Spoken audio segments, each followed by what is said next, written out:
Hi guys, അപ്പം നമുക്കിന്ന് കുറച്ച് ചാമ്പയ്ക്ക ഉപ്പിലിട്ടാലോ. എൻ്റെ വീട്ടിൽ ചാമ്പയ്ക്ക ഇല്ല. അപ്പം ഓഫീസിൻ്റെ അടുത്തുള്ള വീട്ടിലാണെങ്കിൽ നിറയെ ചാമ്പയ്ക്ക ഉണ്ട്. അവിടെ ഒരുവിധപ്പെട്ട അങ്ങനെ എല്ലാം ഉണ്ടെന്നല്ല, എന്നാലും കുറേയൊക്കെ ഫ്രൂട്ട്സിൻ്റെ ചെടികളുണ്ട് കേട്ടോ ആ വീട്ടിൽ.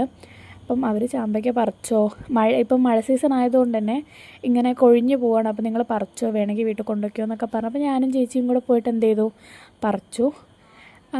ഇപ്പം ഞാൻ വീട്ടിലിടുന്ന ഒരു മെത്തേഡാണ്. കാരണം ഈ ചാമ്പയ്ക്കയിലൊക്കെ പെട്ടെന്ന് ഉപ്പ് പിടിക്കണോണ്ടേ നമുക്ക് വിനാഗിരിയുടെ ഒന്നും ആവശ്യമില്ല.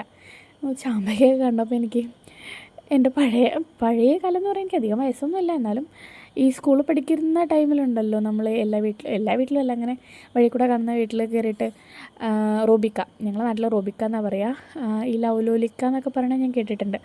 ആ സാധനം അത് പറിക്കും. അതുപോലെ ചാമ്പയ്ക്ക പറിക്കും. വഴി കൂടെ കാണുന്ന മാവുന്ന് മാങ്ങ പറിക്കും, ജാതിക്ക പറിക്കും. അങ്ങനെ എന്തെങ്കിലുമൊക്കെ പറിച്ച് തിന്നുകൊണ്ടൊക്കെയാണല്ലോ നമ്മൾ സ്കൂൾ വിട്ട് വരിക.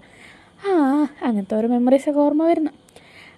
എന്തായാലും നമ്മൾ ഉള്ള ചാമ്പയ്ക്കയൊക്കെ വൃത്തിയാക്കി ഇങ്ങനെ ലെയർ ടു ലെയറായിട്ട് ചാമ്പയ്ക്ക ഇടും, ഉപ്പിടും, മുളകിടും, ചാമ്പയ്ക്ക ഇടും, ഉപ്പിടും, മുളകിടും, അങ്ങനെ നമ്മൾ അങ്ങനെ ലെയറാക്കി ഇട്ടു.